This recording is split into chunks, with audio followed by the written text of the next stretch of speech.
अध्यात्म प्रेमी कविवर पंडित दौलत राम जी ग्रंथ एक 6 ढाला ग्रंथ है। इसको पूज्य गुरुदेव श्री लघु समय सार भी कहते थे और पूज्य गुरुदेव श्री ने 6 ढाला ग्रंथ पर प्रवचन भी किए हैं और वो इसे लघु समय सार बताते थे।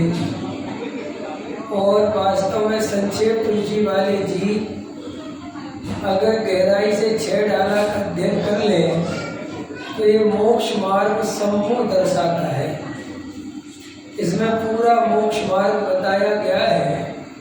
अपने आप में परिपूर्णता को लिए हुए ये 6 ढाला ग्रंथ है और इसका 6 ढाला नाम क्यों पड़ा है ये सब आप जानते हैं, वो तो मुझे नहीं बताना है।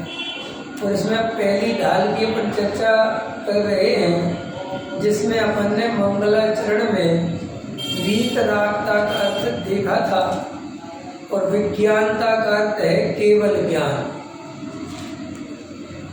जैन दर्शन में केवल ज्ञान की जो महिमा है, वीतरागता के बाद जो सर्वज्ञता की महिमा है, आखिर ये सर्वज्ञता क्या चीज है और अगर इस सर्वज्ञता को हम सही रूप से समझें और इसका सही श्रद्धान करें तो सम्यक दर्शन हो सकता है।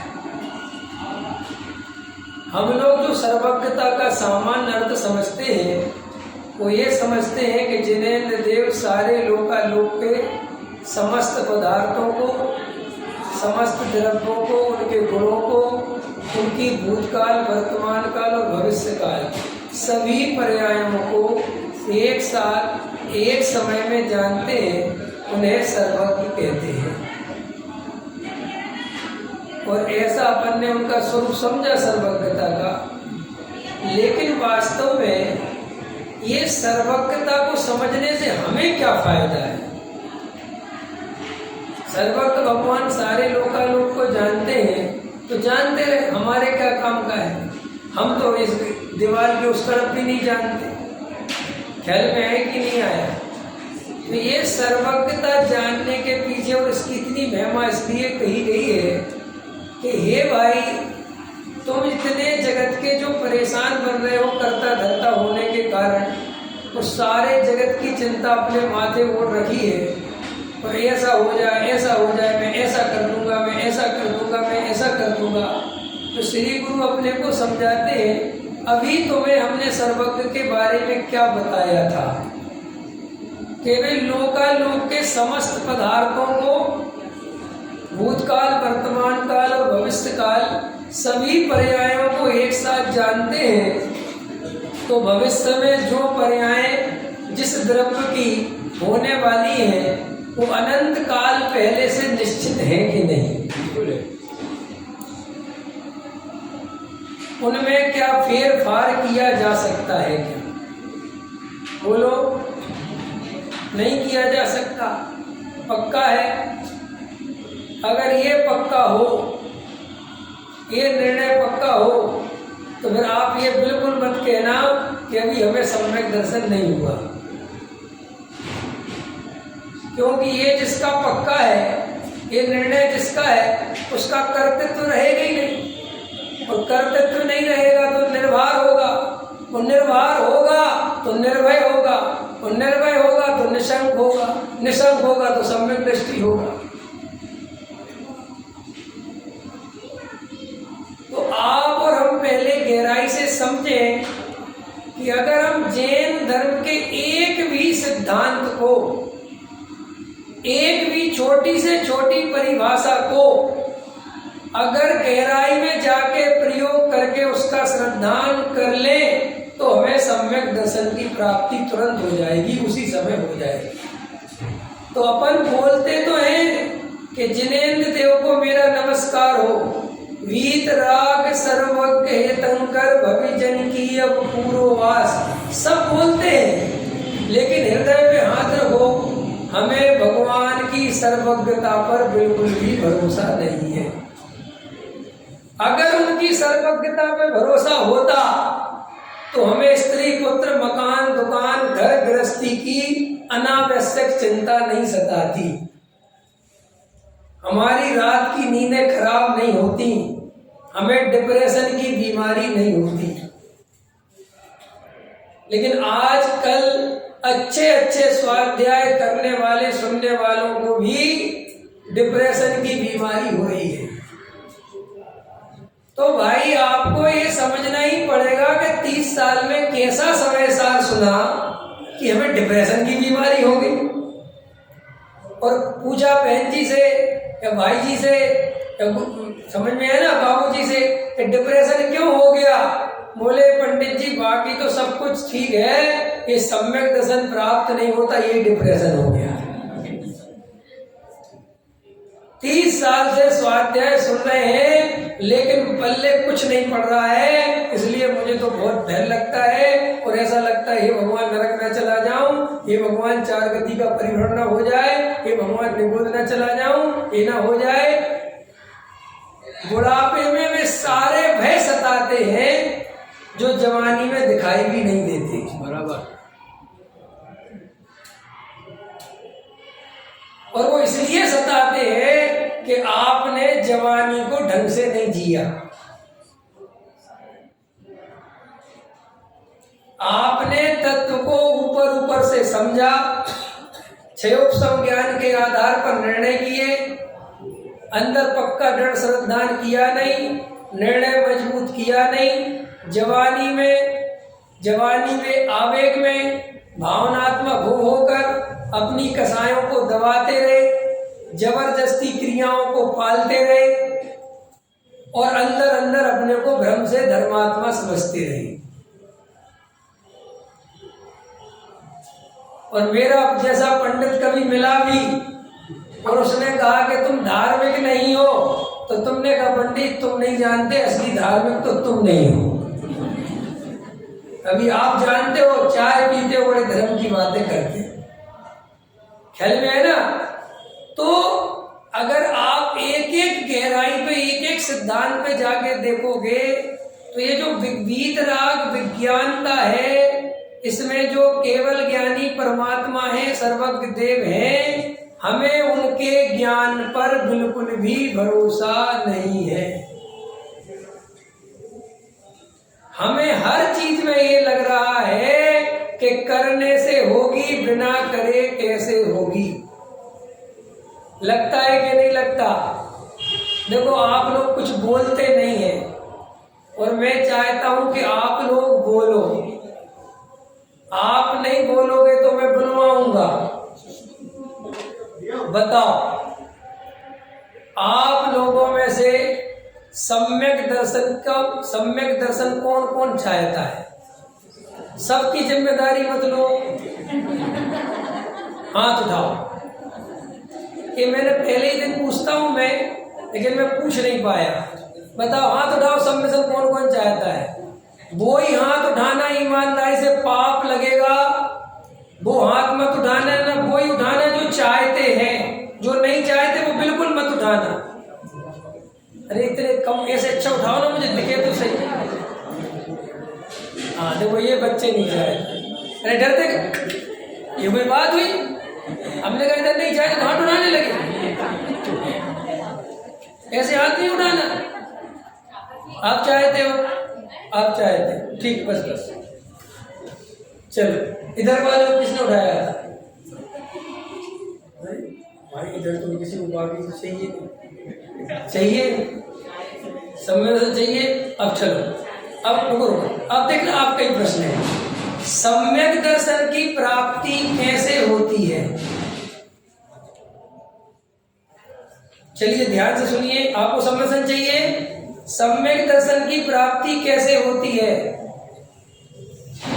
मैं आपको बोलता हूं, दया, दान, पूजा, भक्ति, व्रत, शील, संयम, तीर्थ क्षेत्र की वंदना करने से, दान करने से, उपवास करने से, ब्रह्मचारी बनने से, महराज बनने से, स्वाध्याय करने से, इसमें से किससे सम्यक दर्शन की प्राप्ति होती है?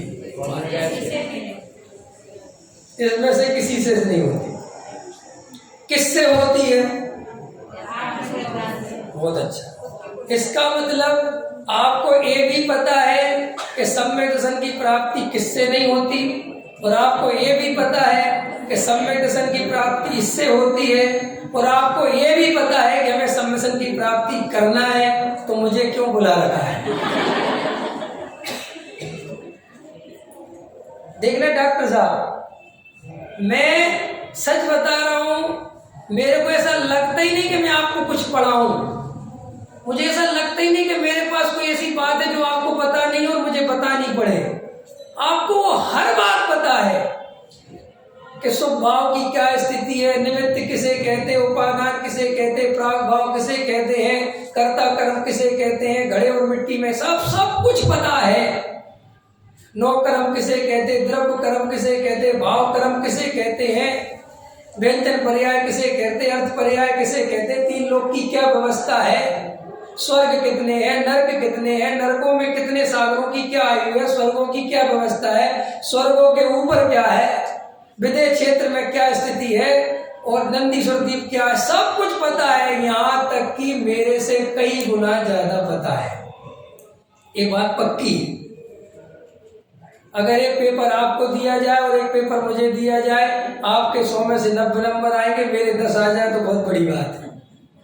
लेकिन प्रश्न ये नहीं है, प्रश्न ये है कि आपको जो कुछ पता है वो कहीं क्षयोपशम ज्ञान बन के तो नहीं रह गया, कहीं ऐसा तो नहीं है कि हम बोलते भी जाते हैं 11 अंग और 9 भूत के ज्ञान से कुछ नहीं होता और काम वही करते रहते हैं। हम बोलते भी रहते हैं मुनि व्रत धार अनंत बार गृह में उपजायो, और सारा काम करते वही रहते हैं, कहीं ऐसा तो नहीं है। देखो, आपने कहा आत्म श्रद्धान करने से सम्यक दर्शन की प्राप्ति होती है। मेरा अगला प्रश्न है, आत्म श्रद्धान कैसे होता है? स्वपर के भेद विज्ञान से। बहुत अच्छा। स्वपर का भेद विज्ञान कैसे होता है? 7 तत्वों की श्रद्धा करने से।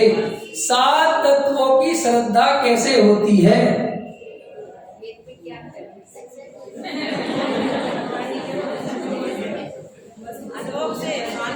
स्वानुभव से। चलो ठीक है, स्वानुभव कैसे होता है?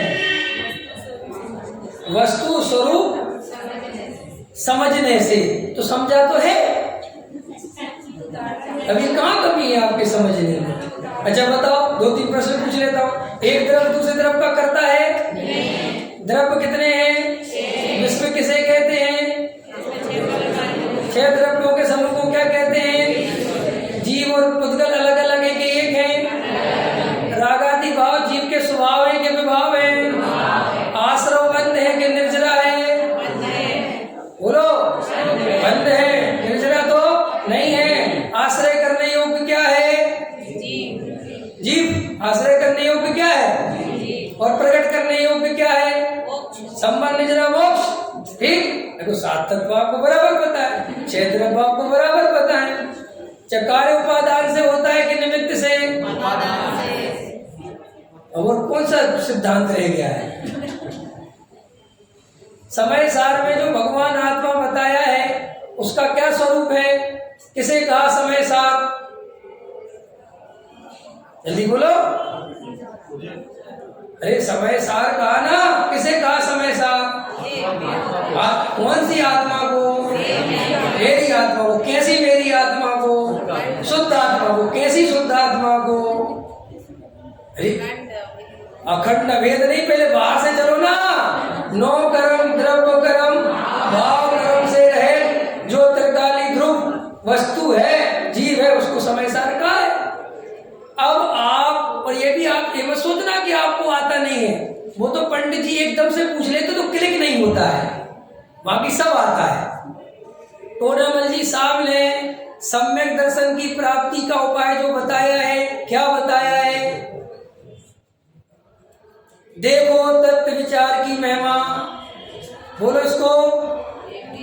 देखो तत्व विचार की महिमा, जो जीव विरसशील संयम आदि करे, खूब तप करे, लेकिन तत्व विचार ना करे, वो जीव सम्यक दर्शन का अधिकारी नहीं है। और जो जीव तत्व विचार करें, भले विरसशील संयम आदि बिल्कुल ना करें, तो भी वे सम्यक दर्शन के अधिकारी हैं। इससे बड़ा क्रांतिकारी सूत्र पूरी दुनिया में कहीं नहीं है। बराबर? क्या करना चाहिए? तत्व विचार। अब ये तत्व विचार क्या है, बस ये है असली मुद्दा। ये आपको पकड़ में आ जाए, तत्व विचार करना आपको आ जाए, तो आपको सम्यक दर्शन की प्राप्ति गारंटी से हो सकती है। लेकिन देखो, बहुत से लोग तो सम्यक दर्शन चाहते नहीं। सच्ची बात तो ये है, सिर्फ सुन सुनकर कहते हैं कि सम्यक दर्शन मिल जाए, अंदर समझ में आया। देखो हाथ उठवाए ना, तो उतने जम से नहीं उठाया जितने जम से चांदी के गिलास के लिए उठा सकते हैं। या इनाम बोलता ना, चलो बताओ मोक्ष मार्ग प्रकाशक के रचयिता कौन है? हाथ उठाओ, हमसे पूछो, हमसे पूछो। तो देखो भाई, गहराई से समझो, हमारे तत्व में अब कोई कमी नहीं है। हमारी जो कमी है वो कमी ये है कि अभी हमें सच्चे हृदय से अपने त्रिकाली ध्रुव भगवान आत्मा की रुचि नहीं हुई है। और उस रुचि के नाम पर हमने जो बाहर से चाल चली है, वो अंतरंग की रुचि नहीं दर्शाता है, वो बाहर की ही रुचि हुई है। और वो बाहर की रुचि आज से नहीं है, हाँ दिनेश जी, अनादिकाल से है।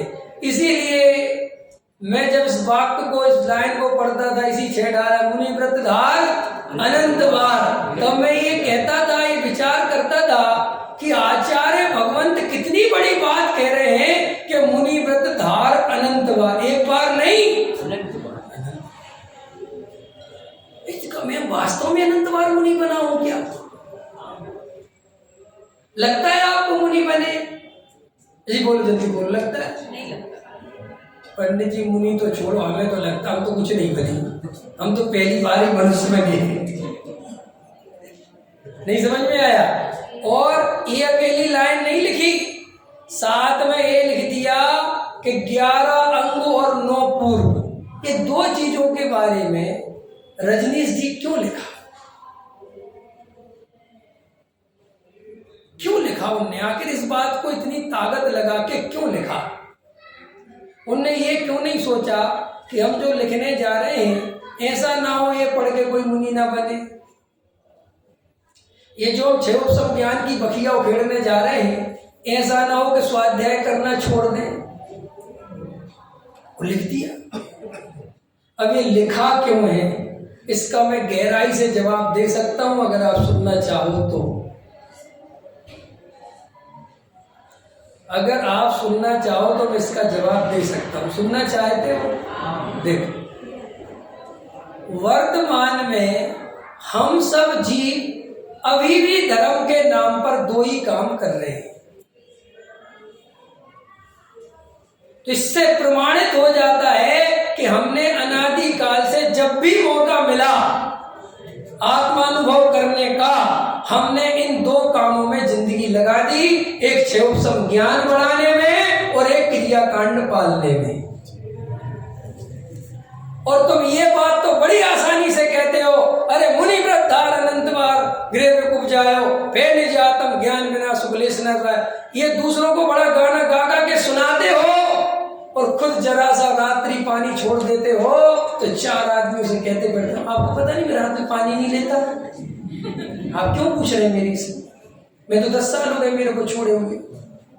आप विचार करो, आपको एक सड़ा सा रात में पानी छोड़ने में इतनी उपादेय बुद्धि हो गई और आप मुनियों का स्वरूप बता रहे हो कि ये जीव जब भी मुनि बना अनंत बार 28 मूल गुणों में अपनापन कर लिया। कहानी इतनी बढ़िया सुना रहे हैं और तुम्हारी खुद की हालत क्या है? एक जरा सा उपवास कर ले अपन और पूरे मोहल्ले को पता न चल जाए तो हमें उपवास सार्थक नहीं लगता। आपको लगेगा नहीं साहब हमारे साथ ऐसा नहीं है। देख लेना, आज प्रयोग करके देख ले, देख पता चल जाएगा। ईमानदारी से जाना, बस कल करके देख लेना। मैं तो जिसके घर में जाता हूँ साहब 50 साल हो गए मेरे को, तो मैंने कहा उज्जैन वाले यार 50 से नीचे है ही नहीं कोई। मैं आपको शर्त में नहीं कह रहा हूं, कमेंट्स नहीं कर रहा हूं, मैं सिर्फ ये बताना चाहता हूं कि हम दूसरों के बारे में तो कितना जल्दी बोलते हैं।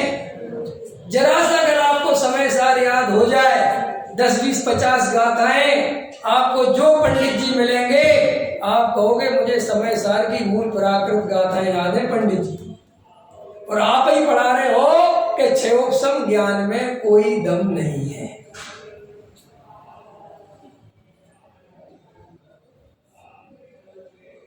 और फिर क्या होता है? ये होता है, एक कहानी सुनाता हूं उससे समझ में आए। एक साधु टाइप का आदमी था और वो क्या करता था, बड़े ग्रंथों का अध्ययन करता था और बड़े तर्क युक्ति और आगम सब पढ़ता था। कर्णानियोग, चरणानियोग, प्रथमानियोग, द्रव्यानियोग, ख्याल में। और जो भी मिलता था चाहे रोड पे मिले चाहे घर में मिले, बस मिलते ही साथ चालू हो जाता और एकदम चालू होता और कहता तुम्हें ये ज्ञान पता है, तुमने ये पढ़ा है, ये समझा है, तुम्हें पता है, ये पता है, ऐसे ऐसी बातें करता। तो साहब जो दूसरे लोग थे वे बहुत परेशान हो जाते कि अभी चालू हो जाएंगे और अपने हमें रास्ते काटते, लेकिन अब उसको तो सुनाने की पड़ती क्योंकि वो पढ़ के आया है। उसको लगता मैं किसको सुना दूं, तो चाहे जिसको पकड़ लेता कहता सुनो तो, बहुत मुद्दे की बात बताओ, सुनो तो कहते बाद में मेरे को भी काम से जाना है। परेशान। एक रास्ते में एक बच्चा था, वो मिल गया, कोई नहीं मिला उस दिन। तो उस बच्चे के पास गया और बोले धरा। तो बच्चा दीपक जला रहा था, दीपक जला रहा था ख्याल में। तो बोलता बता ये दीपक किसने जलाया? तो उस बच्चे ने कहा मैंने जलाया। तो बोले बता इसमें ज्योति कहां से आई? ख्याल में है ना। बच्चे ने उसकी तरफ देखा और फूंक मार दी और बोला बताओ कहां चली गई?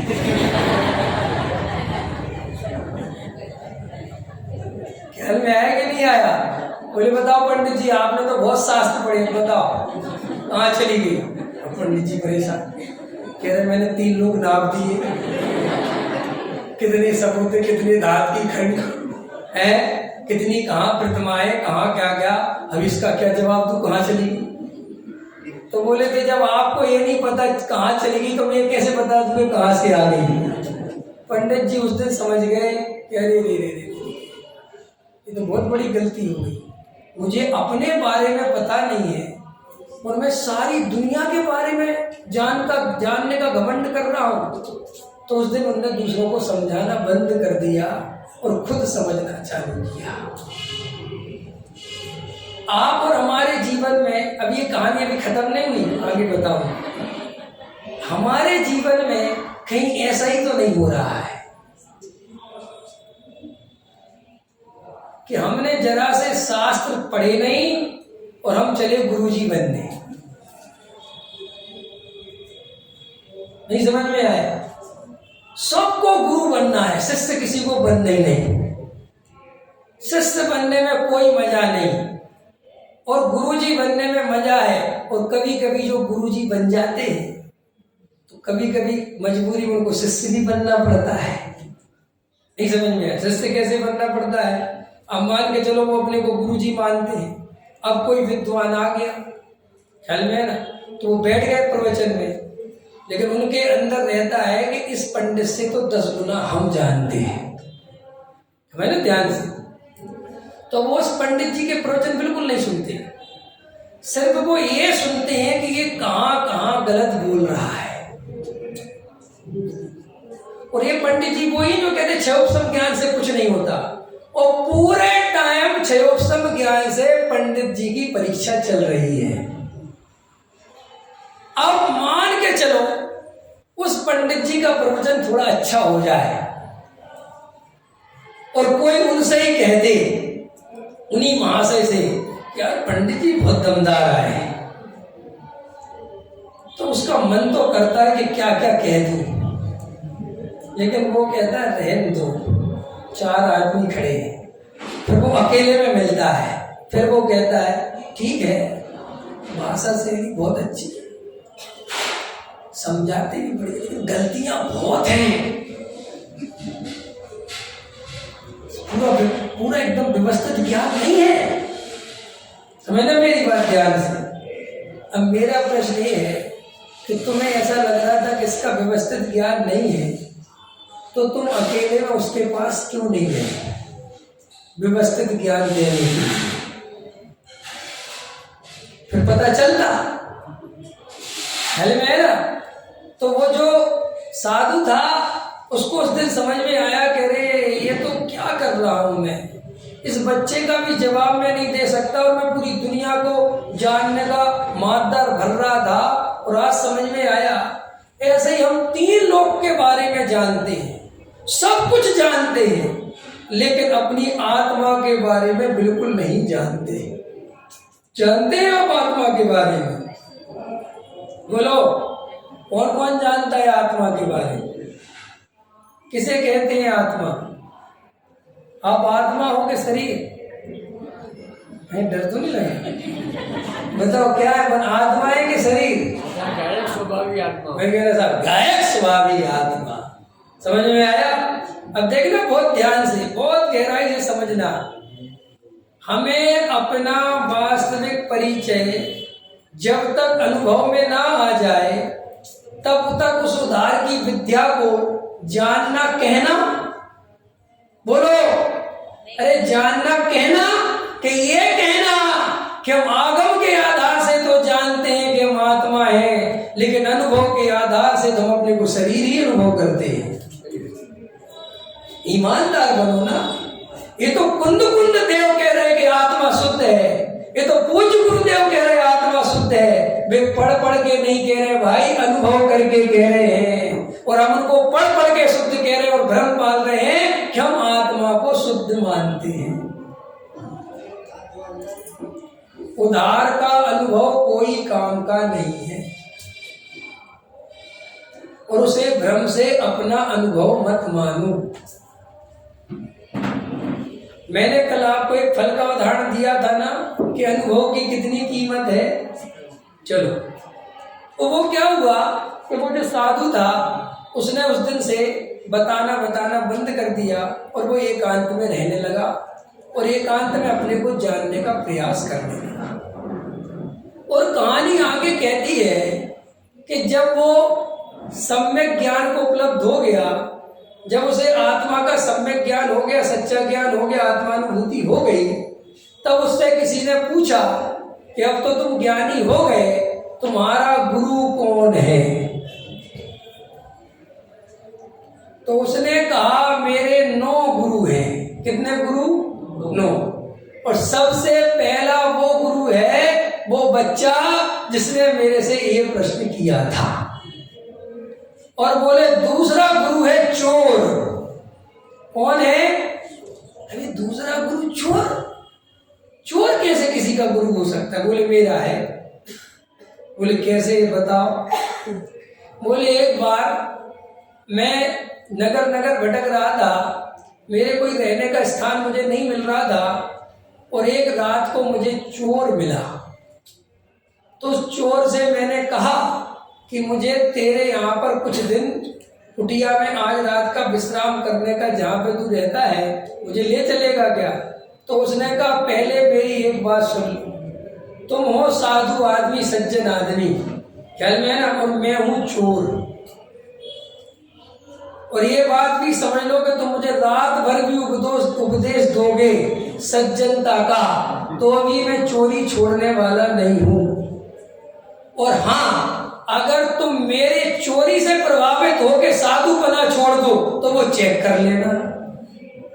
तो सब उसको बुरा लगा, अच्छा तेरे को अपनी चोरी पे इतना भरोसा कि मेरे से कहता है कि तुम पलट जाओ तो भले ही मैं पलटने वाला नहीं हूं। तो वो उसके घर गया और रात में वो उससे कहता है कि अब शांति से तुम रहना और सो जाना, अब मेरा चोरी करने का समय हो रहा है। उन्होंने कहा ठीक है। तो बोले आज कहाँ जाने वाले हो चोरी करने? बोले आज तो सीधा महल में प्लान है, राजा के महल में घुसना सोच रखा है, घुसने की, और वहां से चुरा के लाऊंगा तिजोरी। उन्होंने कहा ठीक है। वो सुबह 5 बजे आया तो वो चोरी में कामयाब नहीं हुआ। तो उसने कहा कह रहे तुम्हें आज चोरी नहीं कर पाया? बोले नहीं कर पाया, लेकिन कोई बात नहीं, कल फिर करूंगा। आगे 2 दिन बाद फिर नहीं कर पाया, 3 दिन, 4 दिन, 5 दिन, 1 महीने तक वो चोरी में कामयाब नहीं हुआ। वो चोरी में कामयाब नहीं हुआ, लेकिन 31वें दिन भी उसके अंदर चोरी करने के उत्साह में कोई कमी नहीं आई। तो बोले मेरा वो, जब मैं 1 महीने बाद वहां से चला गया तो वो चोर मेरा इस रूप में आदर्श बना कि जब मैं आत्मा का ध्यान करता था और आत्मा के ध्यान में मेरा मन नहीं लगता था, और ऐसा मैं कई दिन तक करता रहा, और एक दिन मुझे ऐसा भाव आया कि कोई आत्मा नहीं है, कोई अनुभव नहीं होता, थक गया, कोई भगवान नहीं। और ऐसा मैं सोच ही रहा था कि मुझे उस चोर की याद आ गई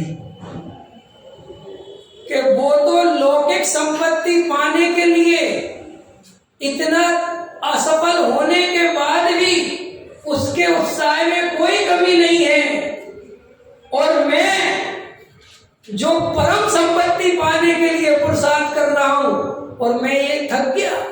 मैं ये कहता हूं कि मेरे बस का नहीं है, कोई आत्मा नहीं है, कोई परमात्मा नहीं है, तो मुझे अंदर से पुरुषार्थ करने की प्रेरणा मिली, इसलिए मेरा दूसरे नंबर का गुरु है चोर। अब हम अपने अंदर चेक करें, क्या हम ऐसा पुरुषार्थ करते हैं? हम पैसा कमाने में जैसा पुरुषार्थ करते हैं वैसा तत्व विचार करने में पुरुषार्थ करते हैं? अरे हाँ या ना? नहीं। और कोई करता हो तो मना मत करना, हाँ कहना हम करते हैं, बहुत अच्छी बात है। देखो मजेदार, जबकि वस्तु स्वरूप क्या है? पैसा पुरुषार्थ से नहीं आता, और सम्यक दर्शन पुरुषार्थ से आता है। और जो पुरुषार्थ से आता है वो तो पुरुषार्थ करते नहीं, और जिसमें हमारा पुरुषार्थ चलता नहीं, रात और दिन उसके पुरुषार्थ में लगे रहते हैं। अगर मैं इतनी बात ख्याल में आ गई, मैं क्या कहना चाहता हूं, तो देखो आपको अंदर से जो ये तत्व विचार है, तो तत्व विचार कैसे किया जाता है? क्या चीज है तत्व विचार? तत्व विचार माने मेरे शरीर में, संयोगों में, मेरे अंदर परिणामों में जो कुछ भी हो रहा है, जो कुछ भी हो रहा है, वो मुझे होता हुआ अपने से भिन्न दिखाई देना चाहिए। और कितनी देर देना चाहिए? आधा घंटा? एक समय कह रहे बाबू, हर समय दिखना चाहिए, 24 घंटे दिखना चाहिए। ये 24 घंटे दिखेगा, इसका नाम है भेद ज्ञान।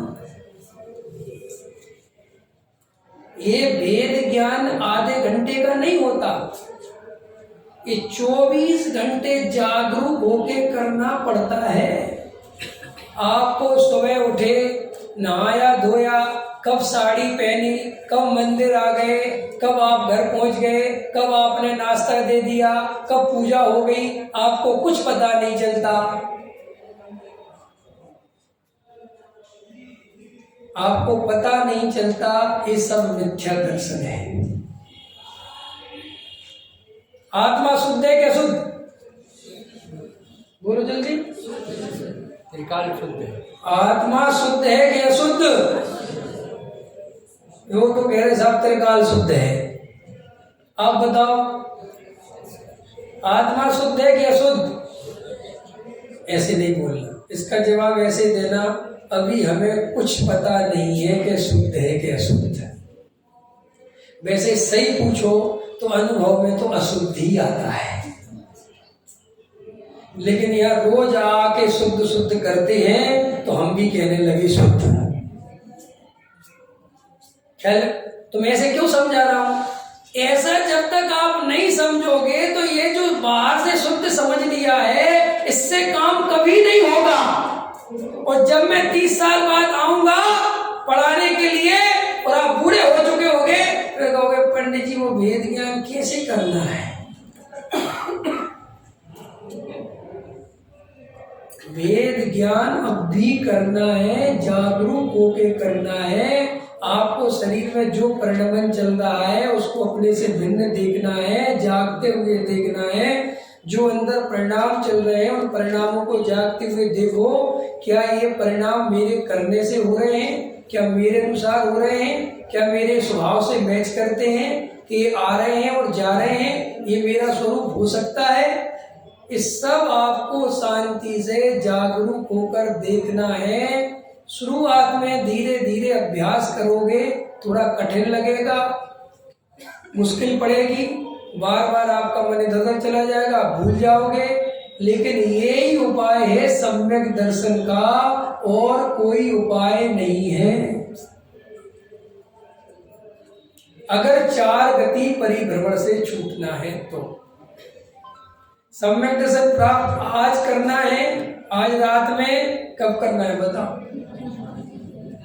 है कब करना है? उत्सव अभी करना है। बहुत अच्छा, कल तो नहीं, पक्का? तो यहां से जाके करोगे अभ्यास। देखो आज आप अभ्यास करना, आपको आज ही ये बात पता चल जाएगी कि यही असली मार्ग है, जिस मार्ग पर चलने से कसाय अपने आप कमजोर पड़ती है। आपको अपने आप इस अभ्यास से पता चलेगा कि वास्तव में इसमें महसूस होता है कि मैं आत्मा हूं, मैं जानने देखने वाला तत्व हूं। अरे भाई, ये जो बाहर से अपन ने पढ़ा है, ये जितनी भी चर्चा है, जो कुछ भी चर्चा है, वो सब मेरे अंदर विद्यमान है।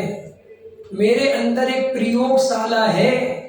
ये रागादि भाव भी मेरे अंदर है, ज्ञानादि स्वभाव भी मेरे अंदर है, और ये शरीर भी है। और इन 3 में ही मेरा त्रिकाली ध्रुव भगवान आत्मा का रहस्य छुपा हुआ है, जो मुझे अभी तक खबर नहीं थी। मैंने स्वाध्याय में जाके ये अनुभव समझा कि अरे मैं आत्मा हूँ, रागादि भाव मेरा स्वरूप नहीं है। ये समझकर अब मुझे अंदर की प्रयोगशाला में प्रयोग करना है। ये प्रयोग आप जितना ज्यादा से ज्यादा करेंगे, आपको अपने आप ही तत्व विचार प्रारंभ हो जाएगा, और ये तत्व विचार ही सम्यक दर्शन में असली कारण है।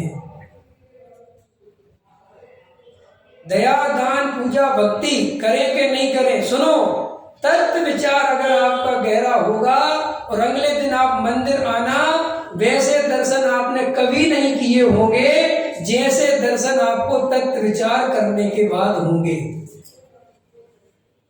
आप ये मत सोचना कि दया दान पूजा भक्ति के विरोधी हैं, विरोधी नहीं है। असली दया दान पूजा भक्ति कैसे होते हैं ये समझा रहे हैं। देखो भाई, निश्चय के बिना व्यवहार नहीं होता, व्यवहार से निश्चय नहीं होता। ऐसा नहीं निश्चय नहीं हो तो व्यवहार नहीं होता, और निश्चय के बिना जो व्यवहार होता है वो व्यवहाराभास होता है। पकड़ में आया कि नहीं आया? तो जब आप गहराई से ये वस्तु स्वरूप समझेंगे, देखो भाई मन की चंचलता कम करो, क्षयोपम ज्ञान के पीछे मत दौड़ो, रेस मत लगाओ, देखा देखी मत कुछ करो। आपके पड़ोसी ने कुछ उपवास व्रत ले लिए, आपकी महिला मंडल ने 4 महिलाओं ने ले लिए, आपने अपने आप ले लिए। ये जैन धर्म नहीं है। देखा देखी कोई भी काम जैन धर्म में नहीं बताया गया। हमारे यहाँ पर अगर हम भगवान को चावल भी चढ़ाते हैं तो वो चावल चढ़ाने के पीछे क्या रीजन है? अगर वो रीजन आपको पता नहीं है तो आपका चावल चढ़ाना व्यर्थ है। अच्छा बता ना, चावल किस लिए चढ़ाते हैं? हाँ हाँ बराबर, बहुत अच्छा। प्रोडक्शन नहीं होता साहब उसका द्वार, ठीक है। तुम बताओ चावल क्यों चढ़ाते हैं? नहीं पता?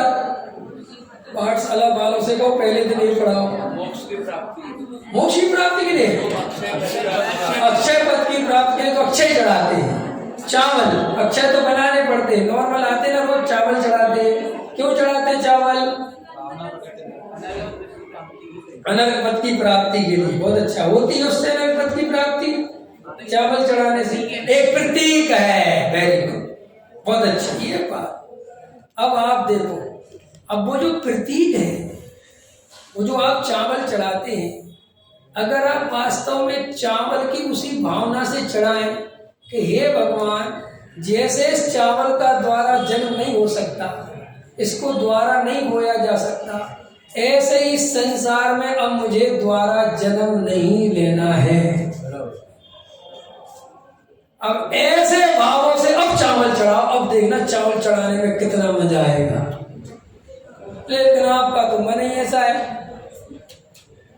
कौन से भगवान है? आदि ना सुचि निर्मल नीलम दीप धूप पलक सुने करना चट्टान में श्री आदिनाथ जी के चरण कमल पर बल बल जाऊं मन नमस्कार। हे करणानी देवो ओम प्रचंड प्रस्पासना करिए करिए करिए, भगवान नहीं छूट जाए, वो भगवान नहीं छूट जाए। ये कमाल है। ये किसने, कौन सी पूजा पद्धति है जैन धर्म में लिखी है? किसने बताया था कि सब भगवानों को अर्घ्य देना? लेकिन आपने नकल सीखी, आपने अपना विचार ही नहीं किया। अच्छा एक बात बताओ, 25 दर्पण लगे हो रजनीश जी, कितने दर्पण लगे हो? राजेश जी कितने दर्पण लगे हो? 25, और सब में एक जैसा चेहरा आपका दिखता हो, तो सब दर्पणों में चेहरा देखना कि एक के ही सामने खड़े होकर ढंग से देख लेना। अरे बोलो हर्षिल, एक के साथ किसी से ऐसा तो नहीं 25 में महिलाएं उसे पूछो थोड़ा खतरनाक। बताओ कितनों में देखना? पंडित जी एक बेग का चक्कर नहीं है, हम तो जिसमें सबसे ज्यादा सुंदर दिखे उसमें, बराबर है कि नहीं? हाँ, तो भी मैं कहता हूं चलो वो ही छांट लो, तुम्हें जो सबसे सुंदर जिसमें देखो वो ही देख लो। ऐसे ही जैसे तुम वहां समझदारी दिखाते हो, वहां होश पूर्वक जीते हो, कह रही है क्या पागलपन है? सब में एक ही तो है, दर्पण में एक ही तो चेहरा है, तो अलग अलग प्रतिमा, अलग अलग भगवान, अलग अलग इतने भेद प्रभेद कर करके उपयोग को इतना क्यों भरमाना? अब मैं ये तो नहीं कह सकता कि 24 प्रतिमा विराजमान मत करो, वो तो करने वाले मानेंगे नहीं, लेकिन आपको 24 में उपयोग नहीं भरमाना है। आप एक प्रतिमा के सामने शांति से खड़े हो जाओ, एक अर्घ परम शांति से बोलो, कोई चिल्ला के मत बोलो, तेज मत बोलो, जोर से मत बोलो, किसी को डिस्टर्ब नहीं होना चाहिए। आप ऐसे दर्शन करो कि आपके दर्शन देख के दूसरे को सम्यक दर्शन हो जाए। लेकिन हम तो जोर जोर से चिल्लाते, और फिर ये भगवान तो रह ही गए, ये भगवान तो रह ही गए। अरे वीतरागियों का मार्ग है कि रागियों का मार्ग है? यहाँ कौन से भगवान रह जाते हैं? यहाँ कौन से भगवान बुरा मानने वाले हैं? लेकिन संसार में जब भी कोई एक बाहर के कुछ भी, देखो प्रॉब्लम क्या है, ये कोई प्रॉब्लम नहीं है, ये वस्तु का स्वरूप है। ये कैसा है कि भाई बाहर का क्रियाकांड जीव जल्दी ग्रहण करता है। क्यों करता है? क्योंकि वो इंद्रियों से दिखता है और अनादि काल से वो संस्कार भी है। और जो आत्मा है वो एक तो इंद्रियों से दिखता नहीं, ठीक है ना, और एक आत्मा की रुचि नहीं। इसलिए अपन मंदिर में आते हैं शुरुआत से ही, पहले दिन से, तो अपन बहुत जल्दी बाहर की क्रियाओं में सीख के निपुण हो जाते हैं और फिर क्या करते हैं, उन्हीं क्रियाओं के नाम पर लड़ाई करने लगते हैं। पकड़ में आया कि नहीं आया? तो अपन को उन चीजों को तो नहीं पलट सकते, ना पलटी जाएंगी, ना अपन को उसमें कुछ लेना देना है। वो तो जो जगत का परिणाम है वो तो वैसे ही चलेगा। लेकिन अगर अपन तत्व अभ्यास करते हैं, अगर आप स्वाध्याय करते हैं, आप समय सार पढ़ते हैं, तो आपके जीवन में ऐसे समता के परिणाम दिखने चाहिए कि मंदिर में अगर 10 लोग खड़े हुए हैं वेदी के सामने, तो आप इतने पीछे जाके दर्शन करो कि किसी को डिस्टर्ब नहीं होना चाहिए। अगर अपन प्रक्षाल में आए हैं और 10 लोग पहले ही से जल अभिषेक कर चुके हैं, तो अपन को कोई परेशान होने की जरूरत नहीं, हो चुका, ठीक है, कोई बात नहीं। वहां पे प्रक्षाल बहुत अच्छे से हो चुका है, भगवान विराजमान हो चुके हैं, तो द्वारा से अपने वो प्रक्षाल का कपड़ा लेके वापस उसमें करने की कोई आवश्यकता नहीं है। कि क्यों नहीं है? हमारे पुण्य का क्या होगा? तो पुण्य कोई भी क्रिया से नहीं लगता, पुण्य तो भाव से लगता है। और ये ज्यादा अच्छा भाव है कि अब भगवान का प्रक्षाल हो चुका है और भगवान वेदी में विराजमान हो चुके हैं, अब मुझे कोई आवश्यकता नहीं। ये ज्यादा अच्छा भाव है। 10 भगवान को अर्घ देने की अपेक्षा एक ही भगवान को शांति से वीतराग मुद्दा को निहारना और उनके द्रव्य गुण पर्याय का विचार करते हुए अपने द्रव्य गुण पर्याय का विचार करना, ये दुनिया का सर्वश्रेष्ठ दर्शन है। ऐसा दर्शन करो, ऐसे आदर्श बनाओ भगवान को। अरे देखो भाई, कैटेगरी समझो। रजनीश जी, उत्सव कैटेगरी समझो। हम कैटेगरी नहीं समझ रहे हैं। हम जैसे 20 साल पहले मंदिर आते थे, हम 20 साल बाद भी वैसे ही मंदिर आ रहे हैं। हमारे मंदिर आने में कोई परिवर्तन ही नहीं आ रहा है। क्यों नहीं आ रहा है? क्योंकि आप होश में ही नहीं हो। तो फिर क्या होना चाहिए? 20 साल से मंदिर आ रहे हैं और हम पुजारी हैं, प्रचार करते हैं, तो हमारा क्या काम है कि भैया अब जो नए नए बच्चे आते हैं उनको आगे खड़ा करो, उनसे ही भगवान विराजमान करवाओ, उनसे ही प्रक्षाल करवाओ। अपन तो शांति से खड़े रहो और अपने आत्म ध्यान में लगे रहो। अब अपन को ज्यादा बाहर में कुछ नहीं है। ये तो नए नए बच्चे, नई नई युवा पीढ़ी है, इनको अभी थोड़ा इतना बस्ता स्वरूप ख्याल में नहीं है, तो इनको थोड़ा बाहर के अवलंबन ज्यादा चाहिए। अब जैसे जो विधान वगैरह होते हैं तो म्यूजिक भी आता है, ये भी आता है, लोग भजन। अरे अपन को इन सब चीजों में जो गहरे तत्वज्ञासी हैं, इन चीजों से अपने को अब ज्यादा उपयोग नहीं करवाना। ये सब नए नए लोगों के लिए बहुत ठीक है, जुड़ने के लिए ठीक है, लेकिन अपन को तो भाई अब जितना समय मिलेगा हम मंदिर में गहरे तत्वाभ्यास में लगेंगे। अगर 1 घंटे की पूजन है तो आधा घंटा पूजन करी और आधा घंटा बैठ के गहरा तत्वाभ्यास करो। अगर आपके पास 2 घंटे हैं तो 1 घंटे पूजन करो, 1 घंटा तत्व विचार करो, स्वाध्याय करो, तत्व विचार करो। पूरे टाइम मान कसाय से दूर हट जाओ। मेरा अनुभव ये कहता है, सम्यक दर्शन में सबसे बड़ी बाधक 2 कसाय हैं, एक मान और एक माया। कौन सी? मान और माया। ये मंदिर में आके लोगों को मान कसाय बहुत परेशान करती है, सरलता नहीं आने देती। थोड़ा सा शास्त्र पढ़ो तो 6 उपसम ज्ञान का अहंकार होता है, जरा सी क्रिया पालो तो अहंकार होता है। आपकी क्रिया असली तब है कि पड़ोसी को भी पता ना चले कि आप क्या करते हो। आप शांत रहो, उसको जब अपने आप पता चलेगी चल लेगी। और अगर कोई कहेगी करे आप तो साहब बहुत बढ़िया क्रिया करते हो, तो भी आपके हृदय से क्या निकलना चाहिए, अरे भाई ये सब आत्म तत्व की महिमा है, तुम भी अपने स्वरूप को जानो तो तुम्हारे भी राग आदि भाव कम होंगे, तुम्हारे जीवन में भी ऐसी चर्या आए बिना नहीं रहेगी।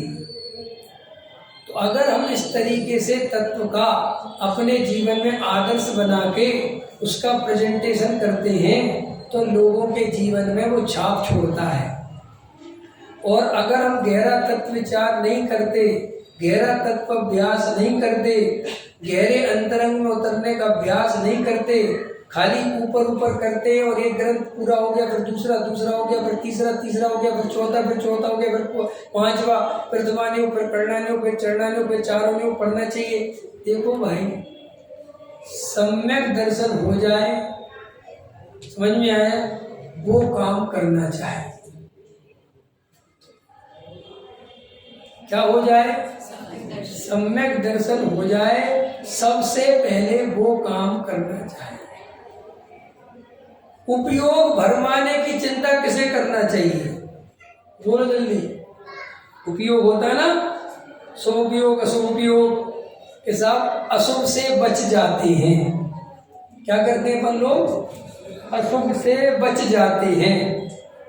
तो देखो, अशुभ से बचना, शुभ में लगना, इसकी जगह मुझे शुभ अशुभ की चिंता नहीं है, मुझे चिंता अपने द्रव्य स्वभाव की है।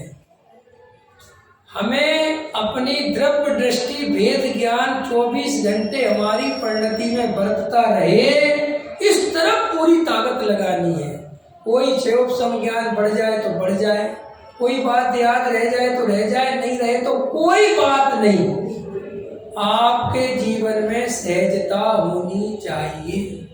और आप जितने सहज होते जाओगे, जितना वस्तु स्वरूप का सच्चा श्रद्धान करोगे, सर्वज्ञ भगवान की जितनी सच्ची श्रद्धा करोगे और जितने निर्भर होगे, जगत की चिंता जितनी छोड़ोगे, जितनी निर्भयता आपके अंदर बनेगी, उतने जल्दी हमें आत्मानुभूति होगी। आत्मानुभूति का पुरुषार्थ ही वास्तविक पुरुषार्थ है। वेद विज्ञान का पुरुषार्थ ही वास्तविक पुरुषार्थ है। वो पुरुषार्थ हम सभी अगर चाहें तो बिल्कुल सहजता से कर सकते हैं। आपका ध्यान उस पुरुषार्थ की ओर जावे, इसी मंगल भावना के साथ अगली की बात पूरी करें।